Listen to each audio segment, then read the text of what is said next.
Shelly. Hello, Catherine. Glad to be here. What are we doing today? We are here to just do a little bit of an off-the-cuff podcast together. Got a few little bits, that we're going to talk about. We are mid-series at APT, which is going off. And yeah, we're just going to have a little bit talk about some controversial topics.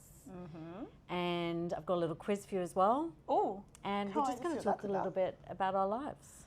Sounds good. Yeah. So, first of all, you're doing an absolutely amazing job with media. Thank you. Are you loving it? Honestly, yeah. I can't believe it. I'm going to say it, but this is truly the dream job. I found my calling. I actually called my mum like a few weeks ago when I was having this thought. I was like, I've done a marketing degree, but I hated like a corporate job. I love poker, but I don't like, dealing. I've done it for so long now. I'm like, what do I do here? And then I was like, Mum, this is it. This is the one. This is literally like, it's marketing, but it's media and it's personality and it's poker and it's everything. It's like the combination of everything that I love in my life. And it's the dream. It truly, truly is the dream. And I'm so happy. Amazing. Well, you're doing a phenomenal job. Like I've had so many people message me and say they open up their Facebook and it's just cat. So absolutely phenomenal. Are there any particular pieces of content that you've enjoyed doing the most? Yeah, that's definitely two. I do love it when I go up to players and I just ask them like a random question and like I just kind of catch them off their guard. They have no idea what's coming and I'm just like, diamond or gold, or I'm like, would you rather hiccup burps or would you rather sneeze bubbles? And you know what I mean? Like it's questions and they're like, what? And I just get their like authentic reactions, so that's fun. And then there's one, thanks to you, that has completely taken off by storm. Thanks to 8 out of 10 cats, not me. But you did bring it to me, and I'm glad you did because I wouldn't have thought about it. And it's just taken off. Chip in a Box has taken off. We've got players who are they want to be in it. So many people come up to me and they're like, oh, can I be in it? Can we do this configuration? And can we do this and this and this? And I'm like, oh my God, let's do it. Come on in. Let's try and get as many people in this as possible. I love it. It's such a good concept. Yeah, fantastic. There's been some great ones to watch. I was very happy to beat Johan Lees, and then unfortunately I did fall short versus Jim Coach. It's sweaty. I felt uncomfortable.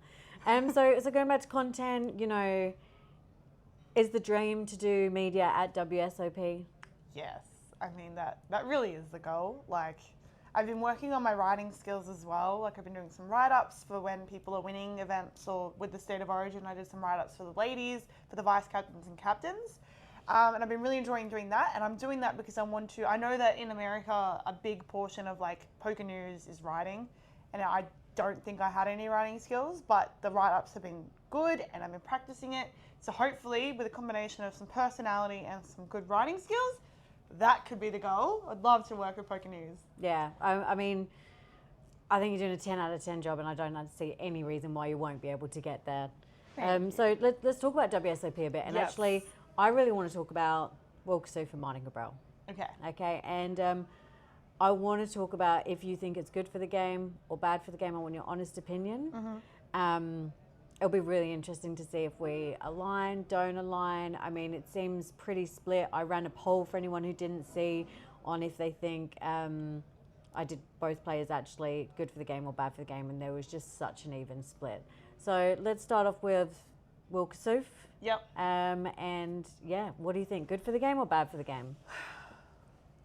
In general terms, I think he's good for the game.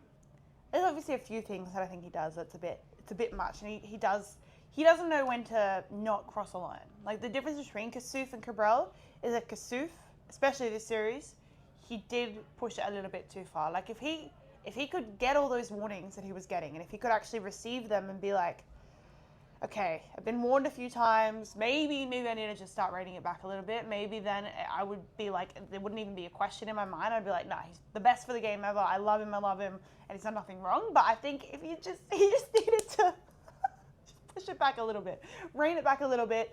But in general, no, I think he is good for the game because we need people like this who are not just like the GT, like this is live poker, right? Live poker.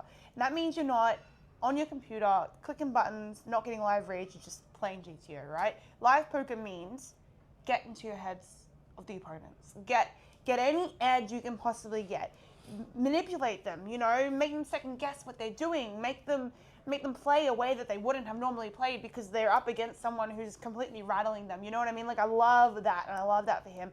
The tanking, come on, I mean, I know a lot of players who do it, but the extent that he did it was, still don't think it was worthy of the punishment he received, but it was a bit much. But apart from the tanking, I think that the actual antics that he's doing and the speech play and the chat, I'm all for it. Like, I'm someone, I like to be loud at the table. I like to be passionate.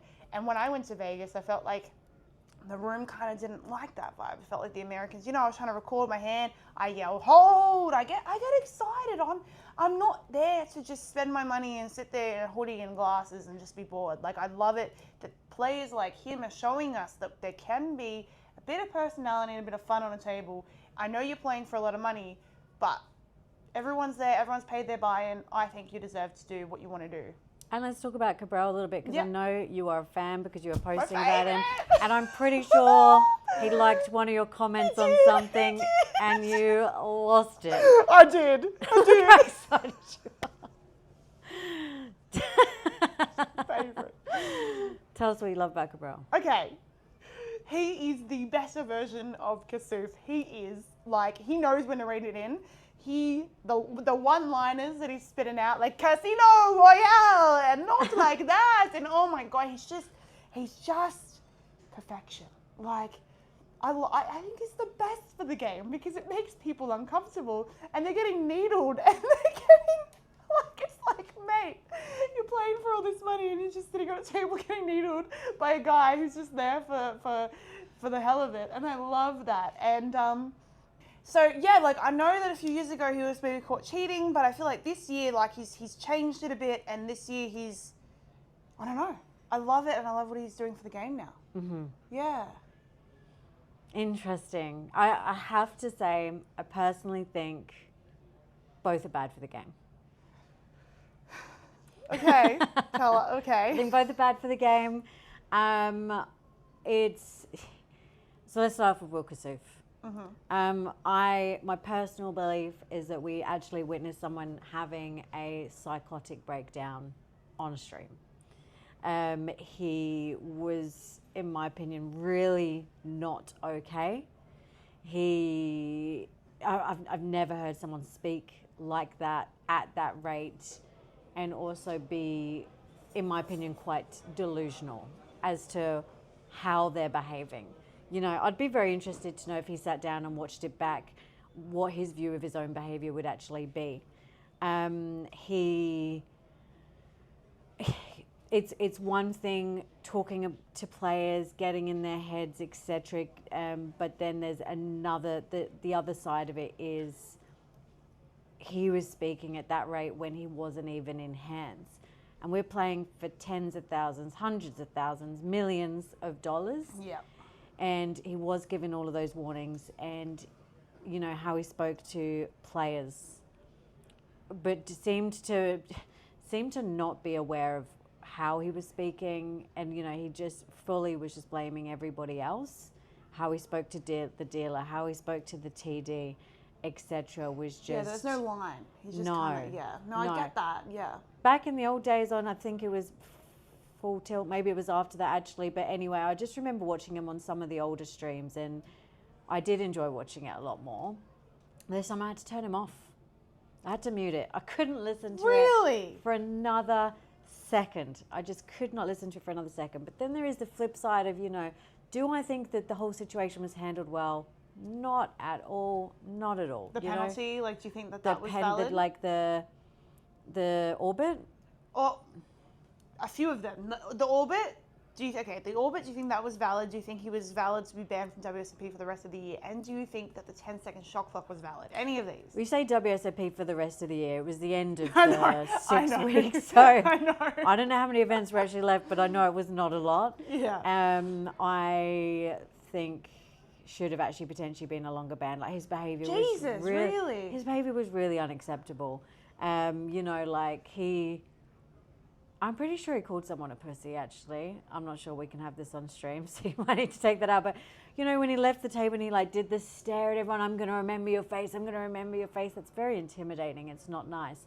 But on the flip side of that, everyone singing the na na na na. That was a dick Yeah, move, like because when you just got out. And yeah, like, now you're being needled. But he was doing the needling. He so it's was kind of awful. He was so awful. But then, you know, he was given the 10-second shot clock. That and that was outrageous. I think it made in some a of 10K buy. his hands, like I think his decisions were screwed up. So, 𝗣cie bad for the game. Okay. In my opinion. 𝗣cie𝗰𝗀𝗀𝗃 also bad for the game, in my opinion. Bad take! Now, do I think that he was good for the game this year? Yeah. Okay. In one way, yeah. But in another way, completely no. Okay. I find poker really unregulated, right? There's people, like over the years, people have done so many bad things, cheating wise. There's so many scandals constantly in the poker world. Yeah. And there just never seems to be any repercussions. And if we look at 𝗣cie𝗰𝗀𝗀𝗃, he has on camera more than once been caught marking cards and looking over to see if someone does have one of those marked cards. And then he's back playing, not just playing, but playing with this, you know, huge horde of followers that seem to have forgotten about that. And so I really think, do you really think they've forgotten? Maybe forgotten, maybe forgiven, you know, which is even worse. Okay, I get, yeah. And I just don't think it's okay. I don't think it's okay that people can do that and just get away with it and there's no repercussions, and there wasn't ever any repercussions for him. Did I enjoy watching him this year? Yes, I did. Like, you know, did I enjoy watching David Peters absolutely own him and get him to fold trips? Yeah, that was like my favorite hand of the entire series. David Peters, if you're watching, you're a gangster. Oh. But did I also enjoy watching, why has this head gone out of my head? Ace King Aces? Bryn Kenny with aces versus Cabril's Ace King, and it ran Brilliant. out straight on the board. Yeah, I enjoyed watching that too. That was one of my absolute favorite You know, hands, there was some great hands and I enjoyed watching it, but I still sat there with this bad feeling in my stomach of like, he shouldn't even be here, in my opinion. It's really interesting we talk about that, because I actually do think it is sometimes a one rule for one and one rule, not the rule for the other. A great example of this is Ali. He was a player who, in the middle of a series, 𝗣cie𝗰𝗀𝗀𝗃. Yeah, that's the one. That's the one we're talking about. He was a chip leader, or his like massive stack. He registered that he was allowed to register for a game. He was in the game, and then at the dinner break, they must have, I don't know, figured out who he was or something. And then he comes back and he's been disqualified from the game. See, that's not right either. No. Don't let him play in the first place. And like, you know, obviously he's a very controversial character and been caught cheating many, many, many times. So, but there needs to be a committee or something independent where it's a very, very, you know, it's a rule for all the poker, just in general. Like, you as a poker player, you're no longer allowed to play poker, or you're banned from poker for X amount of time, or whatever it is, so that you know what the penalty is, and so that there's actually an independent body that's looking out for this. Because you're right, I do think it's very unregulated, and if it is regulated, it's usually only regulated by like one of the leagues. Like, for example, you're banned from 𝗣cie𝗰𝗀𝗃, but you're not banned from here. I think there needs to be more of an umbrella kind of body on this, so that it's more clear. Alongside that, I think it also needs to be like what can get you banned, because I think there's a lot of behavior that happens that's not even necessarily cheating, that needs to be punished as well and needs to have consequences. You know, like, we want to create a safe environment for players where they enjoy playing and they keep coming back. Yeah. All players, good, bad. So, you know, even berating players for play. Now, I'm not saying that you should get banned for that, but I don't think it's acceptable at all. Like, everyone pays a buy-in, everyone can play however they want. If you bad beat me, no problem. Like, it's fine. Like, why would I berate the player who's bad beat me or played a hand bad? I want them to come back. You want those kind of players. Adam always says to me, don't tap the tank. That's the saying, don't tap the tank. Let them wail, you know? Let them be wailing, let them do their thing. Anyway, what I would actually love to do, enough talking about scandals, is I've got a little quiz for you. Ooh, I can't wait to see what this is about. I have no idea. So she has no idea, so I'm very excited. Now, there are so many acronyms in poker. Oh, no. I've got 15. Oh, my God. And I want to see how many of them you know. Okay? So we've got 15 acronyms, some easier than others. So let's go from the top. We're going to start off with AIP. All in pre. NFD. What? No fold. No fold. No fold.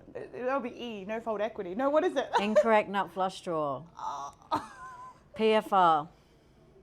Pre-flop raise. SNG. Sit and go. EV. Okay. Great question. I know it's like the equity, the equity value. It's equity. I know what EV is, but I don't know what EV means. Expected value. Ah. So I got 2 wrong so far. Oh my God. TAG. Took it. No. Tag. Tight aggressive. UTG. Under the gun. ICM. Independent ship model. MTT. Multi-table tournament. IP. IP. In the what? I don't know. In position. Oh. OOP. Out of position. Okay. BVB. Blind versus blind. FT. Final table. HJ. Hijack. VPIP. Values to get it in pre. Like, I don't know how you say it. Like, it's the percentage of the time that you put your chips in. You're willing to put your money in. What is it? Voluntarily put money in pot. That's kind of what I'm saying. Like, putting the money in. I think you got 11 or 12 out of 15. I'll so not take bad. it. Not I'll bad take at all. it. I'm actually thinking about doing a segment with it for APT this week and I like that. seeing how people go. I like that a lot. So lots of fun. Yes. I would love to actually just talk a little bit about you. So for the people that, you know, don't know you, don't know where you've come from, don't know what your life looks like, tell us a bit about your background, you know. Tell us what your life looked like growing up and how you've got to where you are now. Oh, right. Okay, so it's actually a weird way that I got into where I am today. It's been a roller coaster of a journey. I was a straight A student, obsessed with studying, obsessed with, you know, the idea of like, I've got to live a really successful career. I've got to, you know, build something. I want to be some rich corporate boss, right? Like, that was what I always thought. I put my A game into my studies. I wasn't much of a socialite. You know who I am today, and it was not that when I was growing up. So I didn't really go to parties. It was just study. I got a really good ATAR, and I decided, let's do a business degree. Let's stick with what I could have done more if I wanted to. The options were. What were you interested in studying when you were younger? I wanted to be an actress. For about 11 years of my life, I went to NIDA. I was in a few plays there. I did a lot of courses there. I thought it was acting. Acting was going to be it for me. It was like 11-year passion. From like a really young age, I thought I was going to do acting. And then I went to high school. Still, I was in drama club. I was doing everything acting. I did acting in 9 and 10. And then I was like, I don't want to be a failure. And I don't want to not make money, because I knew so many actors that wanted to be actors and nothing ever came about them, right? So then I dropped that kind of that passion. I just kind of out of nowhere, I just decided I wasn't doing drama in year 11 and 12, and I was just going to commit to a uni degree, and I was just going to be some successful businesswoman. So I then said I wanted to do business, and I always liked the idea of marketing. So I studied business. I went to and did a business degree. And I couldn't get a job out of the degree. I applied. I got an internship during the degree. I thought that would help me. Didn't. I kept applying. There's a time I just kind of gave up. I found poker while I was in uni. I joined the poker society in uni. I played poker on the weekends of a night. I even got a relationship in poker, and he was a TD, and I was playing poker as much as I could, and I kind of fell in love with it. And I was at a game one night, and someone needed an extra dealer, and I said, sure, I'll jump in and deal. This is the first time, I was scared of dealing cards when I first started playing, and now I just took it off and I started dealing, and I loved it. I loved it. I was like, oh, this is so much fun. I enjoy dealing. What did you love about it? I enjoyed that I got to be a part of the poker without actually needing to play poker, and that I was in control of the table, and I enjoyed that. I felt I was good at it. I felt I just picked it up. I understood, I knew how to give change, and I knew how to keep the flow of the action going, and it was a little bit of a social thing too, because, a good dealer at a table can make or break the game, right? I feel like if you really got a good dealer, it's good flow. Yeah. The game flows, yeah. Yeah, and so I love that. And so then I was like, what can I do with this? And then nothing much happened. I was dealing a few cash games, and then APL came around and they started their poker tours. This is right at the very, very start of the APL poker tours. And how long ago was that? Just before COVID. They started, and then COVID happened, and then they kicked back off right after COVID. So yeah, became a dealer, and then COVID happened. More of the underground kind of scene was happening, and so I was just kind of just playing poker, dealing a tiny little bit. But then as soon as COVID had finished, I'd finished my degree. Congrats, that's awesome. Thank you. And then it was kind of I'm not getting a job. I was still applying for a job, but I had dealing. So I was dealing, and I was getting better. And then I started getting feature tables, and then it just started getting more and more for that. And how does a dealer get a feature table? I talked to a few of the TDs, and I was asking questions. I made it clear that that's what I wanted to do. I made it clear that, if I'm going to be here, I'm going to do it. I want to get better. I was asking for tips. I was practicing with them. I was like, can you help my shuffle? Can you help this? I have no dealer training, by the way, none. I have nothing. I have no formal training. I've never been formally trained as a dealer. I told you how I started. I literally picked up a deck of cards and dealt for a game who needed me as a dealer. That was it. So I've got no professional dealer experience, and so I knew I wanted to get better. I don't want to be a lousy dealer. I hate doing anything bad. If I'm going to do something, why not do it good, right? Why not? So I wanted to get better. I asked the questions, a couple of TDs, Peter Bunting, you helped me a lot. I remember one series, you were there, and I wanted to get on that feature table, and me and you sat down, and we just, thank you for that, by the way. Is that the goal as a dealer, when you first get in, do you look at those dealers on the feature table and be like, that's where I want to get to? Do you think a lot of dealers think like that? I'm not sure. Some dealers, or is it the step to being a TD, or? I've never really known, because I know for some people dealing is just a job. Yeah. And for some people dealing is a passion. And there's a difference, right? It's just a means to an end for some people. But for me, it was some people say, oh, what's the difference between dealing this event or this event? It's still NLH, it's literally Hold'em. What's the difference between a 350 Hold'em or the Centurion, right? And there is a difference. There is. I get to sit on a table, and I get to watch in a 2.5K event these absolute poker gurus playing poker, and as you get better at dealing, you no longer have to think about the dealing. You get to start thinking about the poker. And you get to start thinking, what could they have here? Oh, that was an interesting bet. Oh, this, that. And you pick things up. If you want to be a sponge, my God, is it good to be a sponge as a dealer. And again, I didn't really have any poker coaching either. I just kind of dealt, and the longer I dealt, the better I got at playing. It was interesting. And there's actually a lot of times where I've secretly in my head, I've gone, they've got this hand, and then I get to see it. I'm like, holy crap, they had that hand, and I knew what they had. And I'm like, this is cool. It's a cool moment where I get to think it through. And I actually got to, just get better at poker. And so, I don't know, dealing into it, and I mean the people.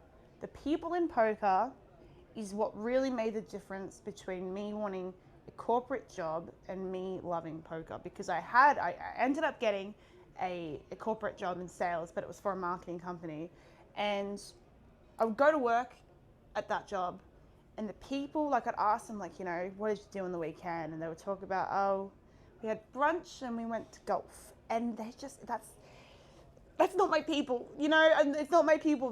My people are not people who go to brunch and go to golf, and like they don't really do much on the weekends, and like they don't really have a hobby. And my hobby is poker, and I love the people in poker, and I feel like the people in poker get me. I feel like I found my people. I feel like we all kind of understand each other. We all kind of live a very similar life, and I feel like the people in poker are fucking brilliant. I love the people in poker. I really do. I found my little place. I found my little community. I'm getting happy about just talking about it because I really do love poker players. And I sometimes hear people and they're like, God, poker players are the worst. And I'm like, are we in the same industry? Because you guys are the best. You make me laugh. You make me smile. And that's why the idea of working in media is so, I'm getting emotional anyway. That's why the idea of media was always so exciting, because I get to talk to you guys every day and do interviews with you guys and try to make you guys look as awesome as I think you are. Like, I'm here literally trying to make the personality that I see every day. Like, when I come to work, I'm sitting on a table, I'm a dealer, and I'm seeing this personality. I'm seeing you guys, and I know how awesome you guys are. And I just want to, now that in my job in media, I want to literally showcase these personalities. I want to try and capture what I see every day on video as much as I possibly can and make you guys the stars, because you guys are. I love it. I love poker. And if I could do this for the rest of my life, I would. So, yes. But we went from acting to let's be a corporate businesswoman to now I'm just happy in poker. Very nice. And I think, you know, the poker community is really full of a lot of people that felt a little lost and ended up here, you know? Like, yeah. So true. That alongside a lot of people that are on the spectrum. Yeah. Myself included. Yep, like same here. 100%. I think we all have there's a lot of similar thinking minds in poker. Yeah. And I don't, like, normal people, they have their people. You know what I mean? They're normies. They're like, whatever, you guys can live your little, like, 9-to-5 lives, but, like, I love the people here, and I think it's nice to not be normal. It's cool. Yeah. It's so funny. Like, when I'm driving to a poker series and, like, the roads are really busy, I'm like, oh, my God, this series is going to be massive, because I'm just that delusional that I'm like, all these people are going to poker, because what else would you be doing on a Saturday? Right. What else is there to do? Yeah, I mean, outside of that, the movies, you know, I love going to the movies. Yep. That's at the beach, but I'm like, what do you do with a whole weekend if you're not playing poker? What do you do with your evenings? And right. Yeah, thank you so much for sharing all of that. Like, it's just so nice to hear your journey. You know, you're usually the one on the side of finding out about other people, so it's just really, really nice to hear your journey. And looking back, what would you say are sort of like 2-3 highlights of your life so far? Wow. Okay.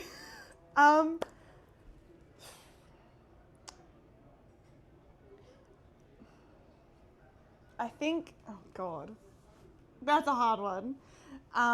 Okay, highlights, working highlights.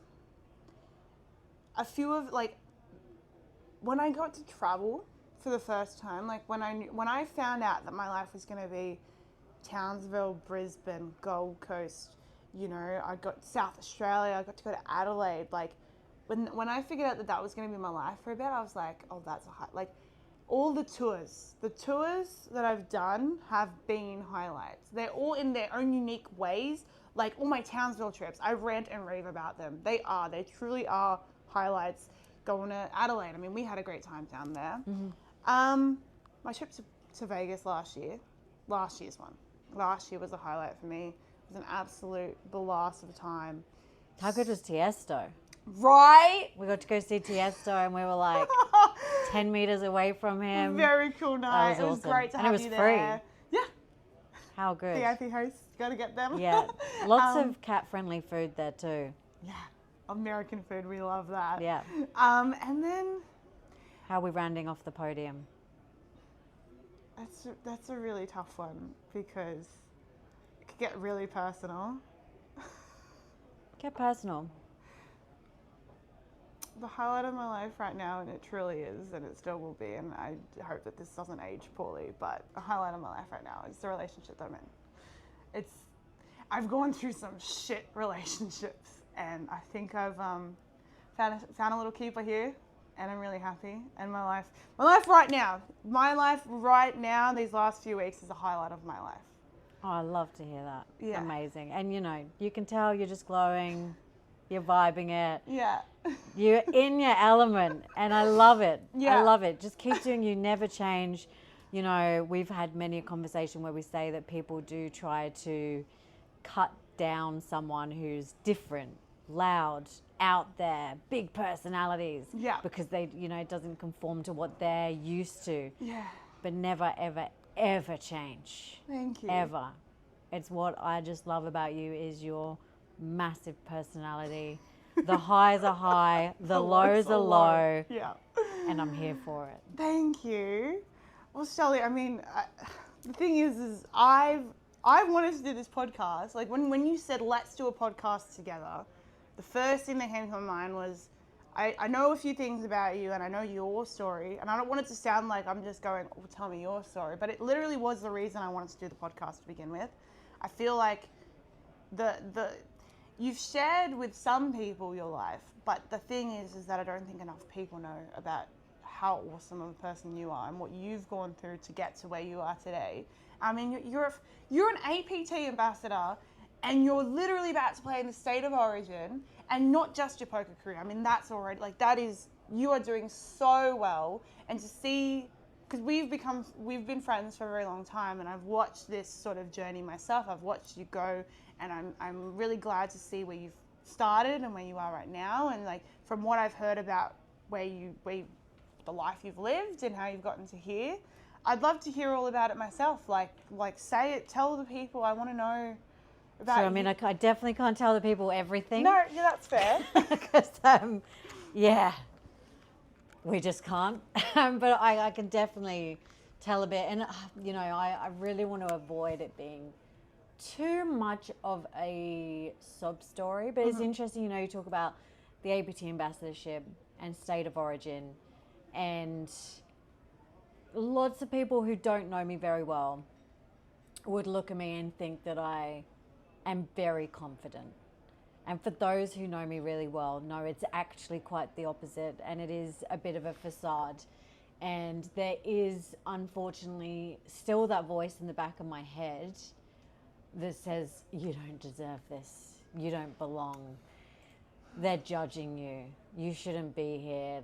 And it's hard, I know for a fact going into State of Origin this weekend, I am in the the lower percentile when it comes to quality of players, and I am okay with that. We're up against some beasts, and I get so nervous about criticism. But the thing is once you start putting yourself out there into the spotlight, the criticism does start to come, unfortunately, and that is the part of this world that I struggle with the most, is because I care so much and I care so deeply, it means that I take things really personally. So we'll go back to sort of my young years, I guess, very similar, acting. So I did acting for 15 years. Used to love to sing, act, never was much of a dancer. Maybe I've always been a little bit on the chonkier side, as Shelly. Adam would say. Maybe someone once said I look like I like cookies. Catherine Young. Who was that? Who was that? Which is accurate. I love a cookie and I love a cup of tea. I'm never going to be a Slim Jim. So, acting definitely, but I felt like I just never really belonged anywhere growing up. I started off as a straight A student in primary school in the UK. For those who don't know, I'm from England. And it's hard because, I don't want to share. I don't want to overshare, to be honest, because it's hard. Yeah. But, I didn't have the worst upbringing. I didn't have the smoothest upbringing. Let's just say that, okay? Yep. Like we moved around quite a bit, and it was rocky. It was definitely rocky. And then I went into secondary school, and I started losing attention, and, you know, looking back after finding out that I do have ADHD, looking back, everything makes so much sense in regards to how I started acting up, how I just couldn't concentrate in a classroom at all. And I would still say that I'm smart, but I wish I would have listened and paid a bit more attention during school. So I just felt really lost when I was younger. And I went from wanting to do acting to wanting to... What else did I want to do? Wanted to be an air hostess. Wanted to do waitressing. Really? Yeah. Wanted to be an astronaut. So Love that. so many different things I wanted Love to do. But anyway, when I was 15, I moved out of home, and I moved in by myself. I had my own apartment, and I started working. I dropped out of school, and I started working, and I just wanted to earn money. That was like what I cared about. I just wanted to earn money and do it by myself. I felt like there was some people in my life very close to me who didn't really believe in me, thought that I wouldn't be able to become anything because I dropped out of school, had this attitude of, if you don't go to college or you don't go to uni, you're not going to be able to make it. Yeah. And I always had this fire in my belly, which carries me to this day of, well, let me prove you wrong. Nice. That really is a big that. mantra of mine is, well, let me show you, you know, let me show you. And I love it and I hate it, you know. Really? Yeah, like I love it because it's driven me to where I am today. Yeah, that makes you the firehouse cracker that you are. Thank you. I love it. But I hate it because it just shouldn't matter what anyone else thinks. I should just do it for me, not for anyone else. And that's the point that I want to get to, is where I just do it for myself. So throughout my teenage years, I did a lot of things that people do in their teenage years, let's just say that, a lot of it. And I fell in with the wrong people, big time, from my late teens into my early 20s. I was also in a really physically abusive relationship as well. And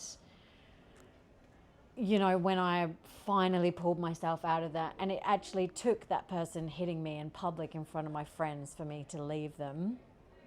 When I did finally leave that person, it was very hard to measure what a good relationship looked like, you know. And again, I just went down a rabbit hole of being involved with the wrong people, and tried moving in my hometown multiple times. So I moved from like town to town to town, but I just couldn't seem to find myself. Gotcha. I just kept falling into the dark hole, the same patterns. Yeah, it was really bad. And when I would have been maybe 22 or 23, one of my friends actually just took me to a pub poker game. And I remember going in, and there was this chick who actually looked quite similar to what I do now. Red hair, black leather jacket, red lipstick. She was at a table with a bunch of old dudes, and I thought, what a fucking gangster.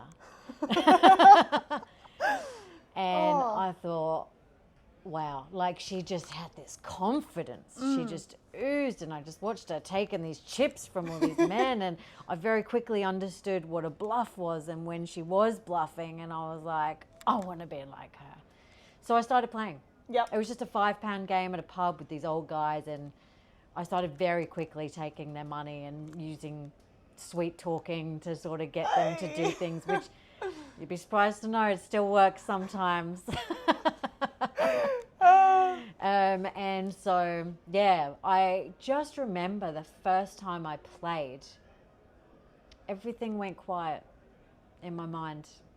Like, I have such an overactive brain that's constantly on, constantly this negative feedback loop, or I need to do this, I need to do that, or like, what am I doing with my life? Or oh, like I need to do a food shop. Did I pay the bills? Like it's just this constant blah, blah, blah. And I sit down at a poker table, it just shuts off. It shuts off and I'm in the game. And I feel like poker saved me. I really do. So anyway, I had a friend who had been in Australia, came back and said, knew the state that I was in, knew that I was just in this pit of like not knowing where I was going. I mean, I remember one person actually saying to me, I won't say who, but they did say to me that they thought I was either going to be the CEO of a really big company or I was going to end up in prison. And there was no in between. Wow. Yeah. And unfortunately, yeah, I just felt like I was going down the wrong path. So my friend said, why don't you go to Australia for a year? Now, I was in debt. I had no money. At this point, I was living on a caravan park selling caravans. Sales is what I did when I was younger. I've sold insurance, funeral insurance, caravans, cameras, trainers, caps. Selling is what I did. When I was at school, I was probably selling my lunch and cigarettes. So like, I've always just been selling, you know, that was what I did. Hustle. Yeah. So anyway, I actually made a couple really good caravan deals, wheeling and dealing, and had $600, so £300, and enough for a flight, and enough for my visa. So I came over with $600 in my pocket, got a job selling funeral insurance, and after 2 weeks of being in Australia, I was like, this place is awesome. So anyway, I ended up getting really lucky. I ended up getting a job where I got sponsored selling. I was selling websites and social media marketing and stuff like that. And during this time, I had started playing a little bit more.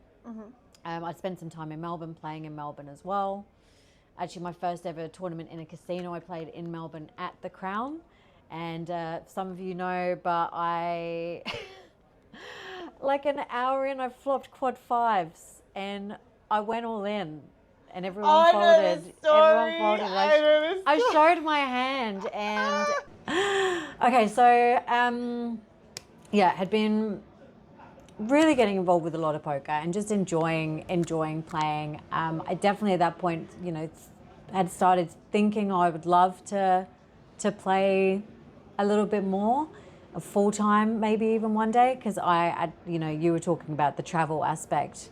I absolutely love that part of poker. Being able to, you know, go to all these different parts of Australia is fantastic.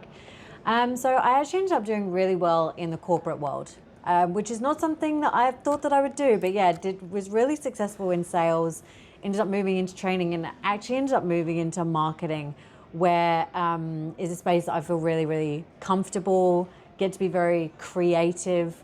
And, you know, you're basically working in that space yourself. Yeah. So I'd done very well in the fintech space. And then unfortunately, about 2 years ago, I just had the worst 12 months of my life, I would say, a year and a half. I'd lost 5 family members. I unfortunately did have a miscarriage. I ended up falling out with a very, very close friend of mine. And I couldn't leave the house, actually. I could not leave the house. I've never really, you know, when people say that they're depressed, I've never really fully understood what that was. And I ended up being very, very faced with that and just played Call of Duty for 16 hours a day, quite honestly. That was what I was doing. I was just gaming and eating garbage. So I was probably in that hole for like a month and a half. I'd stopped working and made the decision that I was just going to try and play poker. I'd saved up some money, made some investments in crypto at that point as well, and thought, well, I'm just going to give it a crack, mainly for the reason that there was my escape, you know, and I wanted to use that place to hide. Now, around this period where I'd made this decision, I actually went to a game, and I did end up sharing this on the internet, but I did get pushed at a game. And I made the decision to share it on the internet. And the feedback that I got was so, quite honestly, beautiful and sad at the same time. I had so many women reach out to me saying similar stories. I still receive stories to this day, unfortunately, of women being made to feel uncomfortable. And I wanted to do something about it. I really wanted to do something about it. So at that point I was like, okay, well, I'm going to play full time. And I was very, very lucky to have just a sun run of a year. Like I had a 12-month period that many players would dream of having, and some of it was skill, but some of it was some absolute sun runs. Okay? Yep. Like, not gonna lie.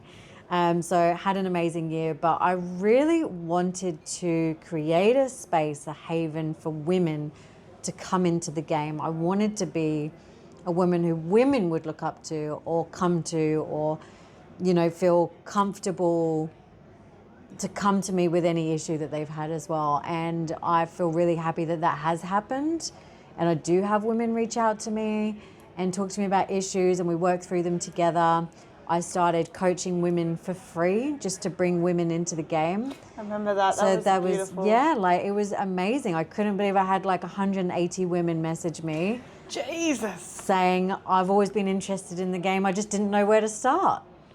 You know, so there's such a massive market there, but it is still a very intimidating place to be. And so, yeah, I really wanted to become an ambassador for a brand to be able to help be that voice. And that's happened, and I'm really, really feel very fortunate, very, very fortunate. And I just want to make sure that every single woman and man's experience when they come to poker is an enjoyable one. So yeah, like poker has been absolutely incredible. I still adore playing, always will.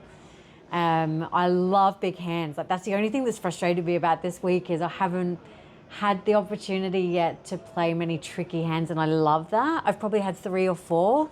But like I tough love spots. I love putting people in the blender, and I love being put in the blender.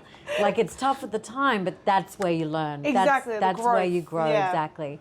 Now I just want to talk a moment as well about Adam, because I just could not be where I am now without him.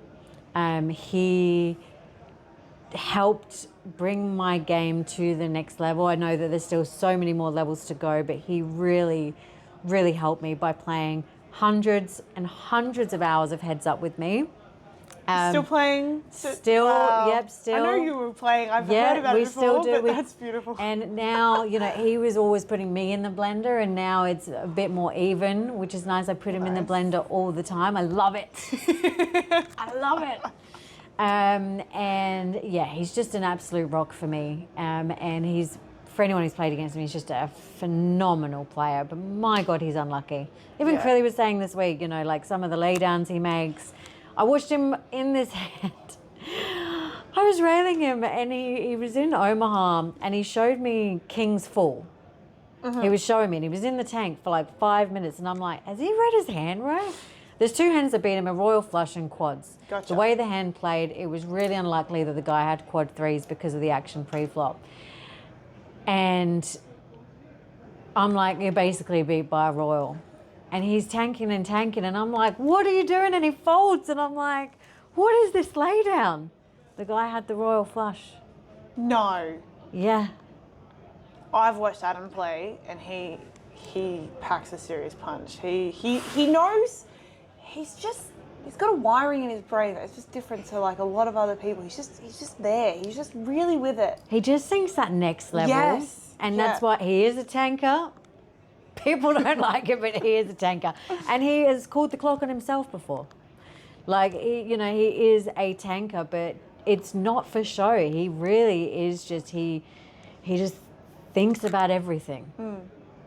And also, I mean, the longer that you leave someone, the longer that you tank, the longer the other person is sat there either getting more comfortable or more uncomfortable. You can find out a lot about over time. Yeah. Sometimes you wait 30 seconds and, you know, you see that bead of sweat, or you see the pulse a little bit more in the neck, or they just slowly get more comfortable. It can go either way. But yeah, he's amazing. And then also River, my cat, has brought so much joy to my life. It's just so nice coming home to that unconditional love, because obviously I know when we've been talking about my life, we've been talking about a lot of the hard stuff, and how much I judge myself as well. Trust me when I say I judge myself more than anyone else. I am so lucky where I am now. you know, with the ambassadorship, with the opportunity to play in State of Origin this weekend, with Adam, with having the most beautiful little fur baby who comes home and looks out the window when I get home. Yes, Yeah, oh he my looks God, down, he's the best. runs to the front door to greet me as well, and wants to be picked up. And he's just the best. It's just the absolute best. So, like, I'm really lucky where I'm at in my life. Like, I feel like my friendship circle's got smaller over time, but it's richer. You know, I've got people like Amy and Craig in my life who were here at the weekend, and they're just incredible people for anyone who knows them. Like, they are the biggest workhorses you've ever met. My God, the hustle is real with those guys. Yeah. Yeah, and Always. a couple of guns at the table as well. And yeah, I really, really see Amy getting a trophy this year. I'm praying, like, her game is on point. I think it's going to be in PLO because her style really suits PLO. So yeah, hopefully they're coming back this weekend for APT. I can definitely see it happening too. I mean, Craig's been on a really, really good run, but I know that Amy had a bit of a tough series earlier this week. If she comes back, I reckon it's going to be on. 100%. But millions, APL millions, she could take down a trophy. Yeah, definitely. And that's just round the corner, but I need to win a tournament in this series. So we're playing the main event today. Yes. Very excited for that. $1,500 buy-in. Yeah, and then just so excited for State of Origin tomorrow. You know, I saw it last year and I was like, my God, I would love to be a part of that. So I just feel so privileged. I'm in a team of crushers, and yeah. People dream of where you're at.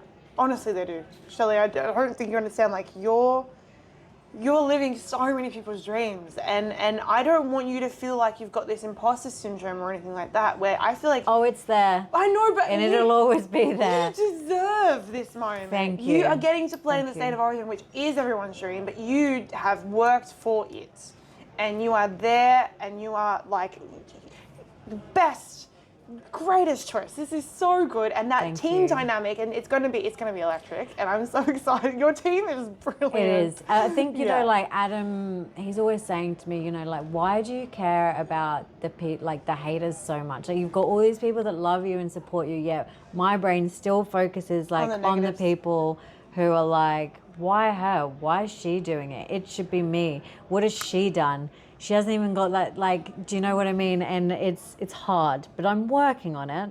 But at the same point, I still think it is good to stay humble, you know, and stay connected to where I came from. You know, I still will go and play a pub game here and there, and, you know, I still feel a bit out of my depth when I play 1500s, for sure. Like, I still do, you know. My happy place is the 350 spot still, and it's just going to be a matter of putting in the hours to get to a space of comfort. Well, I'm really excited to see how you go. Thanks. And hopefully you take down the female sit and go. That would be I would big. love that. It's going to be tough. That would be big. It's going to be tough, but I would love that. Yeah. I would love that. I'm just excited to be part of a team, and, you know, poker's a very selfish sport. It is, yeah. And so just having that team vibe, it just, yeah, you're not just playing for you. So all your decisions are, yeah, exactly. But it has been so nice having this chat with you. I've absolutely loved it. Yeah. And hopefully we do it again. I've really enjoyed this. I didn't know where it was going to go, but I'm glad we're... Yeah, it was very spontaneous. Yes. And so if anyone wants to hear from us again and it has any topics they want to hear, let us know. We would love to do more. Thank you, guys. See ya. I don't know what to do at the end, but...